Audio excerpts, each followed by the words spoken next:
सिद्धास्य सिद्धीश्वरा आचार्य जिनिशासिडोन्नतिकरा पूजा उपाध्यायका श्री सिद्धांत सुपाठका मुनिवरा रत्नत्रयाराधका पंचेते परमेष्टिना प्रतिदिनं कुर्वन्तु ते मंगलम। अनंत अनंत परम सिद्ध भगवान की जय। 1000 श्री आदिनाथ भगवान की जय। अंतिम तीर्थेश भगवान महावीर स्वामी की जय। आचार्य भगवान गुरुवर श्री विशुद्ध सागर जी महाराज की जय। सम्यक समाधान प्रदाता मुनिषि सुप्रभ सागर जी महाराज की जय। मुनिषि प्रणत सागर जी सौम्य सागर जी मुनिराज की जय। जय जन बंधुओं, हम सभी यहाँ उपस्थित हुए हैं देश के लोकप्रिय कार्यक्रम सम्यक समाधान के लिए। एक ऐसा कार्यक्रम, एक अनूठा प्लेटफॉर्म जिसके माध्यम से हम सभी के मन में उठने वाले जो विकल्प है उस विकल्पों का सम्यक समाधान मुनिश्री अपने मुखारविंद से हम सभी को प्रदान करते हैं। कितने अहोभाग्य के वह क्षण होंगे जिस क्षण में अपने मन में उठने वाले विकल्पों का समाधान पंचम परमेष्टि साधु परमेष्टि के मुखारविंद से हम सभी को प्राप्त होता है। अगर आप इस कार्यक्रम से जुड़ना चाहते हो या कार्यक्रम के माध्यम से अपने मन में उठने वाले विकल्पों का समाधान चाहते हो तो कार्यक्रम में नीचे जो पट्टी पे स्क्रॉल पे या फ्लिप पे जो हमारे नंबर चल रहे हैं, हमारे ईमेल आईडी है, उसके माध्यम से आप अपना विकल्प हम तक पहुंचा सकते हैं। उस विकल्पों को एकत्रित करके मुनिषी तक पहुंचाया जाएगा। वो मुनिषी के मुखारविंद से हम सभी लोग सम्यक समाधान प्राप्त करेंगे। सम्यक समाधान के माध्यम से आप अपने विकल्पों का समाधान प्राप्त कर ही सकते हैं एवं उस विकल्प के कारण अन्य लोगों के मन में जो विकल्प है उसके विकल्पों का भी समाधान हम सभी प्राप्त कर सकते हैं। तो आप जल्द से जल्द अपने मन में उठने वाले विकल्पों को हम तक पहुंचाएं और हम सभी लोग उस विकल्प का सम्यक समाधान मुनिषी के मुखारविंद से प्राप्त करेंगे। मुनिषी के चरणों में नमोस्तु करते हुए आज के उस कार्यक्रम को, लोकप्रिय कार्यक्रम की शुरुआत करते हैं। मुनिषी प्रणत सागर जी महाराज से निवेदन करते हैं कि हे स्वामी, आज के कार्यक्रम को गति प्रदान करते हुए संचालित करें। नमोस्तु नमोस्तु नमोस्तु। ओम नमः सिद्धेभ्यो। नमः श्रीवर्धमानाय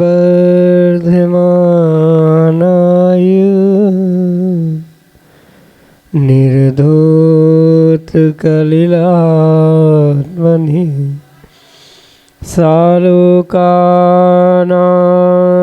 त्रिलोकानां यद् विद्यादर्पणायति यद् विद्यादर्पणायति। पंच परमेष्टि भगवान की परम पूज्य आचार्य भगवंत गुरुवर विशुद्ध सागर जी मुनि महाराज जी की, परम पूज्य मुनि श्री सुप्रभ सागर जी महाराज जी की।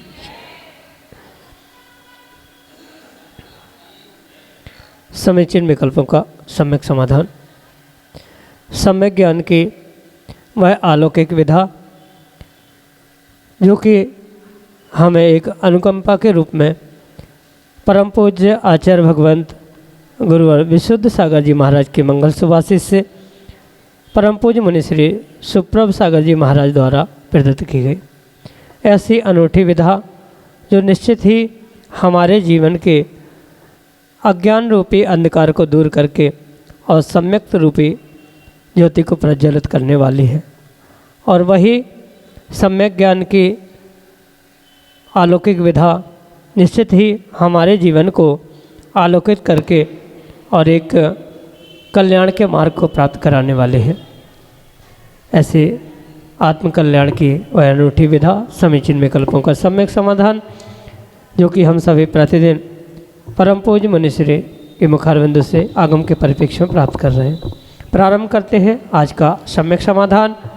और आज के पहले विकल्प के लिए आष्टा मध्य प्रदेश से डॉक्टर मगन जैन, श्रीमती चंदा जैन परम पूज्य मुनिश्री के श्री चरणों में कोटि कोटि नमोस्तु निवेदित करते हुए अपना समीचीन विकल्प रख रहे हैं कि महाराज जी, सम्यक दर्शन का निर्दोष लक्षण क्या है। हमारे समीचीन विकल्प का सम्यक समाधान करने की अनुकंपा करें। नमोस्तु महाराज जी, नमोस्तु। ओम नमः सिद्धम। परम पूज्य आचार्य भगवान गुरुवर विशुद्ध सागर जी महाराज जी की, परम पूज्य मुनि श्री सुप्रभ सागर जी महाराज जी की, श्रद्धानां परमार्थानां माप्तागम तपोभृतां त्रिमूढ़ पौढ़मष्टांगम सम्यक दर्शनमस्मै। इस प्रकार का श्लोक देते हुए आचार्य भगवंत समंतभद्र स्वामी अपने रत्नकर्ण श्रावकाचार में निर्दोष सम्यक दर्शन का स्वरूप बतलाते। वहाँ आचार्य भगवंत कहते हैं कि श्रद्धानम परमार्थानम, परमार्थ से जो सच्चे देव, सच्चे शास्त्र और सच्चे गुरु के प्रति श्रद्धान है, वही सम्यक दर्शन है। और उसी सम्यक दर्शन के साथ साथ जो आप्त आगम और तपोभृत के जो श्रद्धान में निर्दोषता लाने के लिए जो 25 दोष कहे हैं, उन 25 दोषों से रहित होकर जो श्रद्धान है, वास्तव में वही निर्दोष सम्यक दर्शन हुआ करता है। यानी कि 8 मद, 6 अनायतन और 3 मूढ़ता आदि जो 25 दोष उस सम्यक दर्शन के कहे गए हैं, उन 25 दोषों से रहित जीव का जब सच्चे देवशास्त्र गुरु के प्रति श्रद्धान हुआ करता है, वह निर्दोष सम्यक दर्शन का एक लक्षण कहा गया है। इस सम्यक दर्शन को अनेक अनुयोगों की अपेक्षा से और अनेक दृष्टियों से भिन्न भिन्न प्रकार से समझने की आवश्यकता है। आचार्यों ने ये भी लिखा है, जो प्रशम, संवेग, अनुकंपा, आस्तिक इन 4 गुणों से युक्त होते हैं, वास्तव में वही सम्यक दृष्टि जीव हुआ करते हैं। उनके लिए यही सम्यक का लक्षण का। करणानियों की अपेक्षा से अगर हम निर्दोष सम्यक दर्शन को समझे तो 7 प्रकृतियों का क्षय होना, ये निर्दोष क्षायिक सम्यक दर्शन का लक्षण कहा। उन्हीं का क्षयोक्षम जो सर्वघाती प्रत्यय है या स्पर्धक है, उनका उदयाभावी क्षय, उन्हीं का सदावस्था रूप उपशम होना, और साथ में जो देशघाती प्रकृतियाँ हैं, उनका उदय होने से जो जीव के भाव वहाँ उत्पन्न हो रहे हैं, श्रद्धान रूप सच्चे देवशास्त्र गुरु के प्रति, वही निर्दोष क्षयोग समिक सम्यक दर्शन है। इसलिए अनेक अनुयोग, अनेक अपेक्षाओं को समझते हुए वहाँ निर्दोष सम्यक दर्शन को समझने की आवश्यकता है। निर्दोष सम्यक दर्शन 25 दोषों से रहित होता है। 8 मद, 8 दोष, 6 आयतन, 3 मूढ़ता आदि से रहित जो सम्यक दर्शन या तत्वों पर श्रद्धान है, उसे ही सामान्य परिभाषा में निर्दोष सम्यक दर्शन कहा जा सकता है। अन्यथा इसमें से कोई भी एक अंग कम है, यानी जो 8 निशंकित, निकांक्षित आदि 8 अंग कहे हैं, उन 8 अंगों में से कोई एक अंग नहीं है। 8 मदों में से कोई एक मद है, 3 मूढ़ता में से कोई एक मूढ़ता चल रही है, तो नियम से वह कहीं न कहीं दोषपूर्वक सम्यक दर्शन ही कहा जाता है। इसलिए ये निर्दोष सम्यक दर्शन का लक्षण इस अपेक्षा से समंतभद्र स्वामी की अपेक्षा से समझे, और क्षायिक सम्यक दर्शन को सर्वथा सभी प्रकार से निर्दोष समझे, क्योंकि 7 प्रकृतियों का पूर्ण रूप से क्षय होने के निमित्त से सर्वश्रेष्ठ निर्दोषता अगर कही है तो वह क्षायिक सम्यक दर्शन में है। यही आपके लिए सम्यक समझ। भागचंद जैन, टीकमगढ़, मध्य प्रदेश से अगले समीचीन में कल्प करें। नमस्ते महाराज जी, नमस्ते महाराज जी। हमारा प्रश्न ये है, हेलो महाराज जी, हमारा प्रश्न ये है कि जैसे भारत जैन धर्म तो भारतवर्ष में है, और जैन धर्म मतलब जो पंचम काल 21,000 वर्ष का है। अभी 2,500 वर्ष निकला है, 2,500 वर्ष, अभी 18,500 बाकी है। तो हमारा प्रश्न ये है महाराज कि एक तो पाश्चात्य सत्ता एकदम हावी हो गई है, और एक कौम ऐसी है कि जो पूरे विश्व में फैली हुई है। तो फिर हमारा जैन धर्म कैसे बचेगा, सारे 18 वर्ष कैसे चलेगा? जी प्रश्न है। नमस्ते।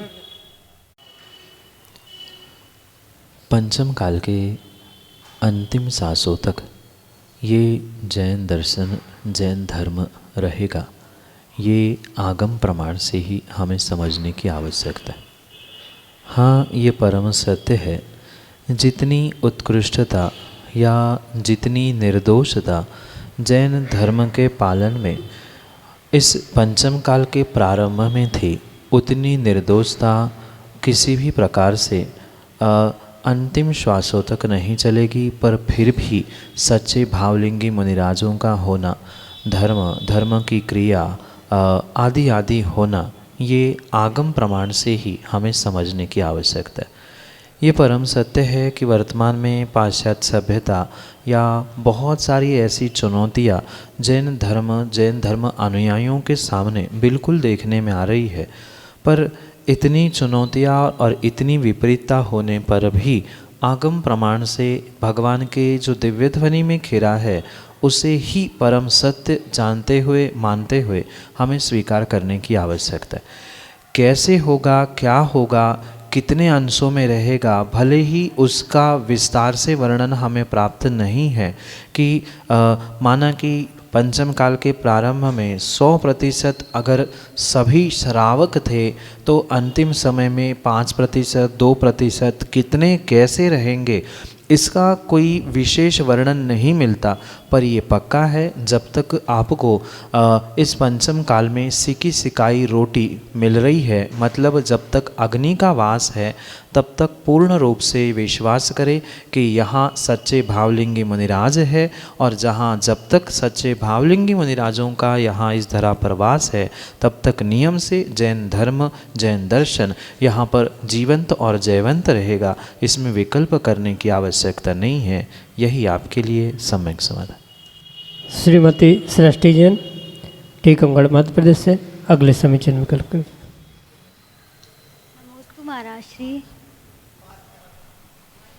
महाराज श्री, मैं सुबह की सामायिक करना चाहती हूँ, लेकिन और कई बार नियम भी ले चुकी हूँ कि सुबह से सामायिक करूँगी, लेकिन दृढ़ता नहीं आ पाती है महाराज श्री। नींद आती है सुबह से, तो ध्यान सामायिक के लिए फिर कैसे, तो नींद का कुछ उपाय बताइए महाराज सामायिक। नमोस्तु महाराज। दिन भर की थकान से कहीं न कहीं प्रमाद आना, नींद आना, ये स्वाभाविक सी बात है। पर अगर साधना करनी है, कर्मों को जीतना है, तो कहीं न कहीं उस प्रमाद को, नींद को आपको बुद्धिपूर्वक जीतने की आवश्यकता है। अगर आप ये सोचें कि कोई मंत्र फेरने से या कोई जादू की छड़ी घुमाने से हमारी नींद भाग जाएगी, हम सामायिक करने लग जाएंगे, किसी के आशीर्वाद से हमारा काम बन जाएगा, तो ये कतई संभव नहीं है। बुद्धिपूर्वक आपको ही प्रयास करना होगा। आज तक शरीर को जैसा जैसा आपने ढाला है, बिल्कुल वैसी ही आदत शरीर को लगी है, और उसी कारण से वह प्रमादी बनते हुए बार बार सोना, सामायिक करने के लिए उठने की इच्छा होने पर भी उठ नहीं पाना, ये कहीं ना कहीं शरीर को लगी हुई कई बरसों की आदत है। उस आदत को आपको कहीं ना कहीं खंडित करते हुए बदलने की आवश्यकता है, और बदलने का भी पुरुषार्थ आपको स्वयं को ही, स्वयं से ही करना होगा। ठीक है, पहले दिन से आप पूरी 48 मिनट की सामायिक नहीं कर पा रहे हैं, 1 घंटे की सामायिक नहीं कर पा रहे, माना कि आधा घंटा भी नहीं कर पा रहे हैं, पर क्रम से ये अभ्यास करें कि आज 10 मिनट बैठे, कल 15 मिनट बैठे, फिर 20 मिनट बैठे, फिर आधा घंटा बैठे। ऐसे क्रम से अगर हम उसको बढ़ाने का प्रयास करते रहेंगे, तो नियम से वह आपकी सामायिक, आपका नियम अवश्य ही पूर्ण हो सकता है। अगर आप सोचो कि पहले ही दिन हम 2 घंटे की सामायिक करें, तो वो संभव नहीं हो सकता। कुछ समय देते हुए क्रम से उसे बढ़ाने का प्रयास किया जाएगा, तो नियम से वह आपका अभ्यास भी पूर्ण हो सकता है। पर पहला निर्णय आपको अपने भीतर से ये करना होगा कि चाहे जो कुछ हो जाए, मुझे आज सामायिक करनी ही करनी है। भले ही कितनी नींद क्यों ना आ जाए, पर आपको उस नींद से, अपने प्रमाद से निकलने के लिए बुद्धिपूर्वक पलंग को या बेड को छोड़ना होगा। आप ये सोचें कि वही बैठे बैठे सामयिक हो जाएगी, एक आध माला फिर लेंगे तो कभी नहीं होगा। उठकर तुरंत ही हाथ मुंह धो के निर्णय कर ले कि नहीं मुझे ये करना है, क्यों करना है, इससे क्या फ़ायदे हैं आदि सोचते हुए आप काम करो तो नियम से काम होगा। जैसे कहीं यात्रा आदि में जाते समय आप सोच के सोते हैं कि मुझे इतने बजे उठना है, तो बिना अलार्म के भी नींद खुलती है। ऐसे ही अगर हम अपने सुप्त दिमाग को, मन को ये संकेत देकर सोए कि मुझे इतने बजे उठना ही है, ये मेरा नियम है, हमें करना ही है, तो अवश्य ही उस समय नींद खुलेगी। भले ही आप बेड से उठ पाए नहीं उठ पाए, पर नींद खुलेगी। और जब नींद खुलेगी तुरंत उठकर हाथ मुंह धोकर अगर आप बैठने का अभ्यास करते रहेंगे तो आज नहीं तो कल कहीं न कहीं वह सामयिक आपकी पूर्ण होगी। यही आपके लिए सम्यक समाधान। श्रीमती सुनीता जैन, गंजवासोदा, मध्य प्रदेश से अगले समीक्षण विकल्प। हे महाराज जी, नमोस्तु नमोस्तु नमोस्तु। महाराज जी, मैं गंजवासोदा से आई हूँ। मैं रिटायर्ड टीचर हूँ। आपके 2 दिन के करुणामयी प्रवचन को सुनकर मैं बहुत प्रभावित हुई हूँ।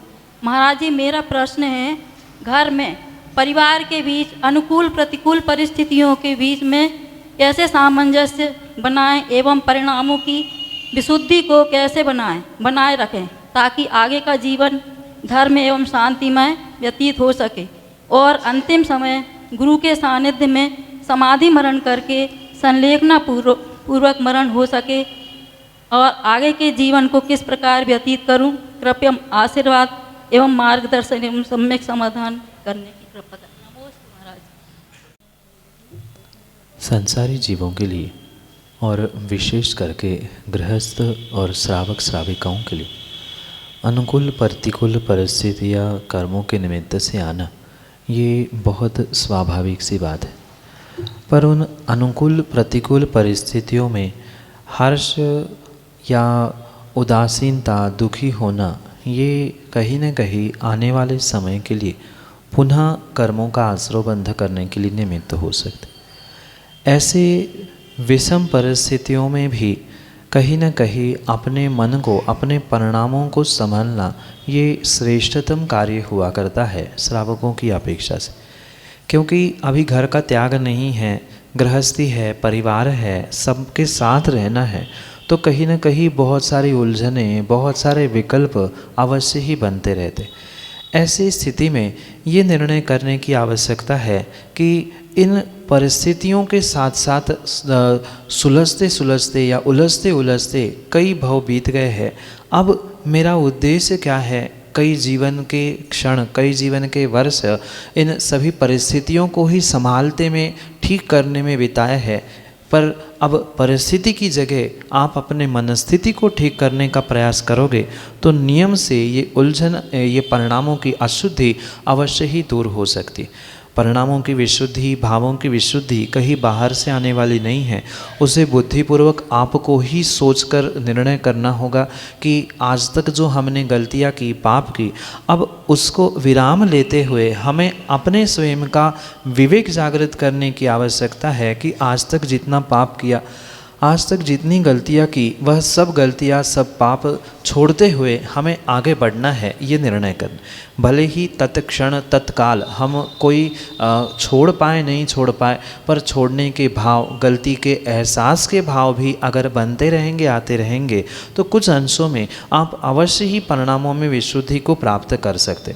और जैसे जैसे परिणामों की विशुद्धि बढ़ती जाएगी, वैसे वैसे ही आगे का आपका जो मार्ग है, समाधि संलेखना के बारे में जो विचार है, जो आपकी भावनाएं हैं, वह भी क्रम क्रम से प्रशस्त होती रहेगी। क्योंकि बिना विशुद्ध परिणामों के कभी भी समाधि संलेखना की भावना हो ही नहीं सकती। समाधि संलेखना की भावना को प्राप्त करने के लिए जीवन भर जो आप ये विशुद्ध परिणामों की या राग द्वेष से परे होने की जो साधना या पुरुषार्थ कर रहे हैं, उसके निमित्त से ही अंतिम श्वासों में, अंतिम समय में कहीं ना कहीं समाधि संलेखना होने की संभावना हो सकती। इसलिए प्रतिदिन प्रति समय पुरुषार्थ यही करें कि हम अपने परिणामों को संभालें और किस प्रकार से संभालें, क्योंकि घर गृहस्थी में रह के किस प्रकार से संभालना ये बहुत बड़ी चुनौती हो सकती है। ऐसे समय में समय समय पर स्वाध्याय करना, जिनेंद्र भगवान के जो उपदेश निर्ग्रंथ मुनिराजों को मुखारविंद से समय समय पे प्राप्त होते हैं, क्योंकि आजकल बहुत अच्छी टेक्नोलॉजी वर्तमान में है, टीवी मोबाइल आदि आदि के माध्यम से आप घर बैठे भी बहुत सारे मुनिराजों के प्रवचन देशना आदि सुन सकते हो।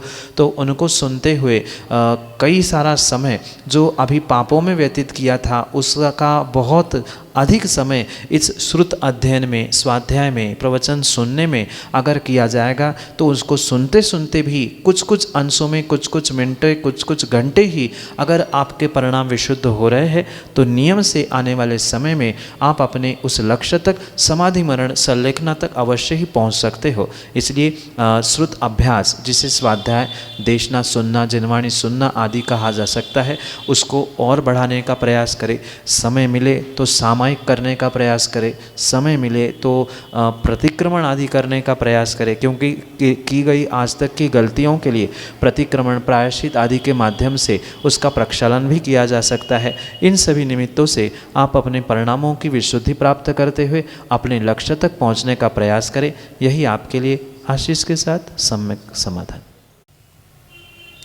मुक्ति जैन, रामगढ़, टीकमगढ़, मध्य प्रदेश से अगले समीचीन में कल करें। मैत्रीवाद नमोस्तु।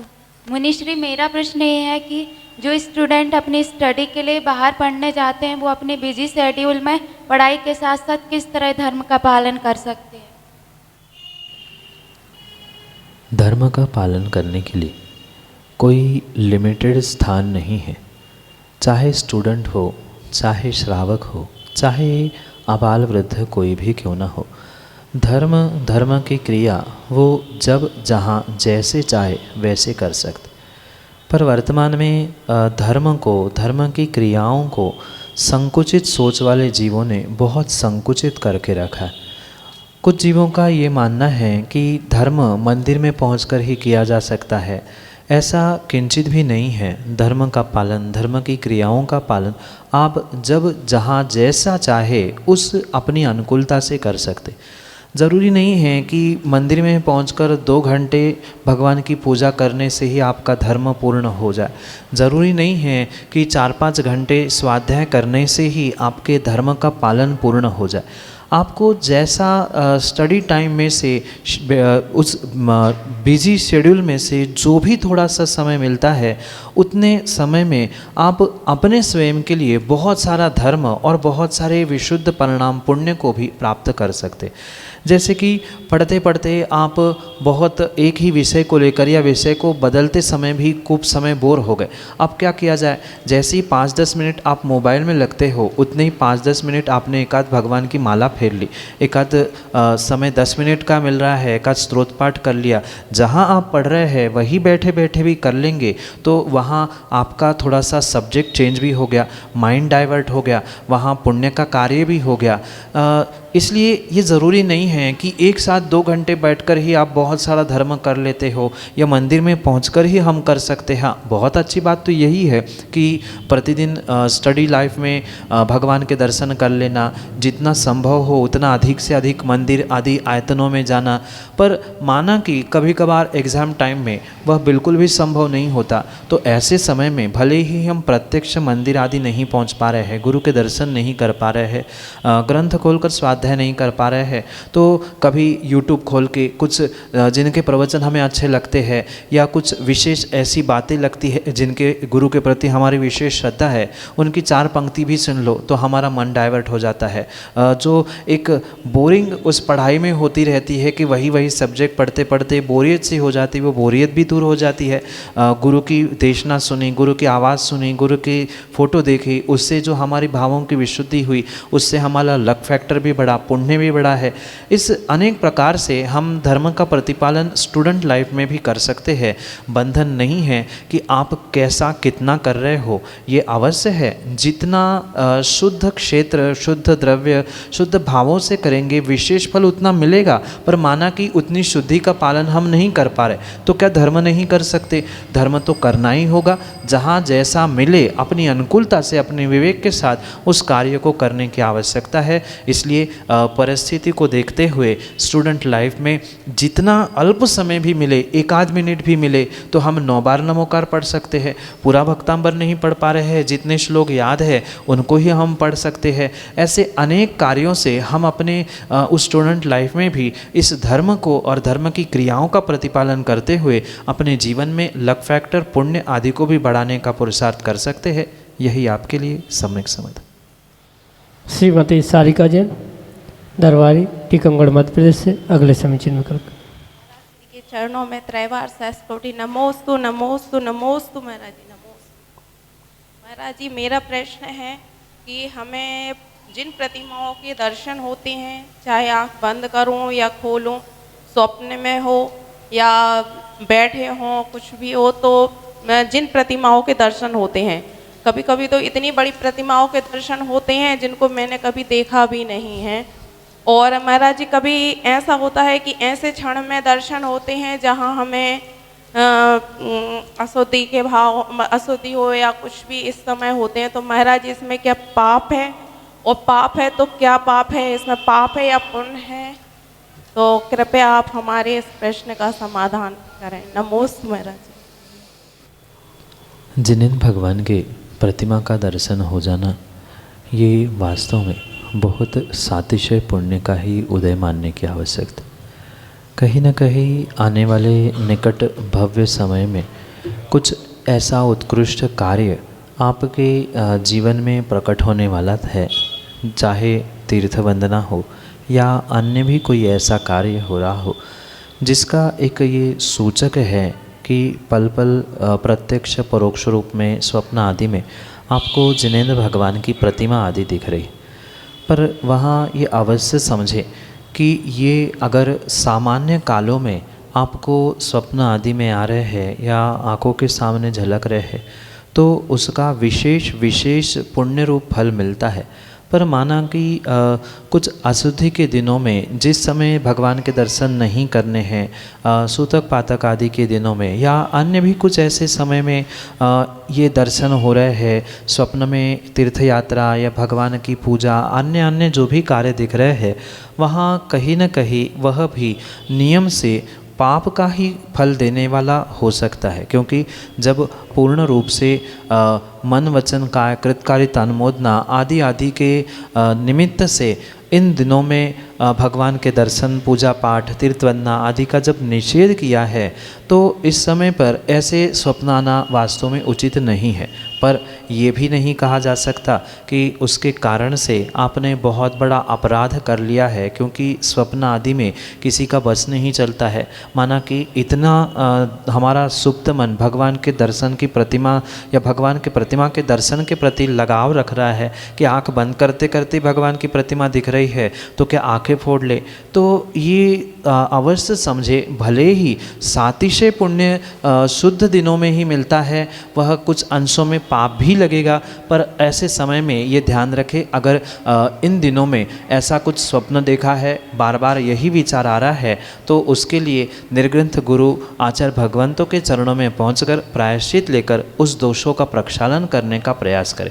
अन्यथा इनसे बचने का और कोई भी उपाय संभव ही नहीं है। इसलिए अन्य दिनों में देखा है तो वह श्रेष्ठतम है ही, पर अगर अन्य दिनों में अशुद्धि आदि के दिनों में देखने में आ रहा है तो उसके लिए गुरुजनों के पास पहुंचकर उसका प्रायश्चित लेकर उन दोषों का प्रक्षालन करने का प्रयास किया जाए, जिससे आप दोषों से भी बचे और जो अन्य पुण्य आपको प्राप्त हो रहा था उसका आपको पूर्ण रूप से फल भी प्राप्त हो। यही आपके लिए सम्यक समाधान। चैतन्य बंधु, हम सभी लाभ ले रहे थे लोकप्रिय कार्यक्रम सम्यक समाधान का। धर्म नगरी टीकमगढ़ में यह पड़ा हुआ है बानपुर के पंचकल्याणक के पूर्व। जी हाँ, बानपुर अतिशय क्षेत्रपाल जी में आने वाले 28 तारीख से 28 नवंबर से गजरत महोत्सव का आयोजन किया गया है। मोनिश्री का विहार बानपुर की ओर निकलते हुए टीकमगढ़ नगरी में यह पड़ाव, जहां अभी अभी अतिशय भक्तिपूर्ण कल्पद्रुम विधान का आयोजन हुआ था और ऐसे टीकमगढ़ धर्म नगरी में आने वाले 21 तारीख को आचार्य भगवान गुरुवर श्री विशुद्ध सागर जी महाराज के दीक्षा दिवस का कार्यक्रम भी धर्म नगरी टीकमगढ़ के प्रांगण से होगा। आप सभी लोग चैनल के माध्यम से इस कार्यक्रम का लाभ ले सकते हैं। मुनिश्री के प्रवचन प्रतिदिन शाम को 7:40 पे जिनवा टीवी के माध्यम से प्रसारित होते हैं एवं यह जो सम्यक समाधान कार्यक्रम है प्रतिदिन शाम को 4 बजे आदिनाथ टीवी चैनल के माध्यम से प्रसारित होता है। नया TV channel Adinath TV channel, उसके माध्यम से ठीक 4 बजे एक कार्यक्रम का प्रसारण होता है। यूट्यूब चैनल सुप्रभुवाच, इस यूट्यूब चैनल के माध्यम से भी इस सम्यक समाधान का प्रसारण होता है। प्रतिदिन शाम को 5:13 पे सम्यक समाधान कार्यक्रम यूट्यूब के माध्यम से प्रसारित होता है। यूट्यूब चैनल का नाम मुनिश्री सुप्रभ सागर जी का नाम सुप्रभ, वाणी का पर्यायवाची नाम उवाच, सुप्रभ उवाच यह चैनल का नाम है। आप चैनल सब्सक्राइब करें ताकि आप और नोटिफिकेशन को क्लिक करें ताकि हर एक चीज़, हर एक प्रवचन जो मुनिश्री के अपलोड होते हैं उसका नोटिफिकेशन आपको प्राप्त होता रहे और आप मुनिश्री के बारे में अधिक जानकारी भी उसके माध्यम से प्राप्त करते रहें। मुनिश्री के चरणों में कोटिशा नमोस्तु करते हुए आज के इस कार्यक्रम को, सम्यक समाधान को यहीं पे विराम देते हैं। नमोस्तु नमोस्तु नमोस्तु।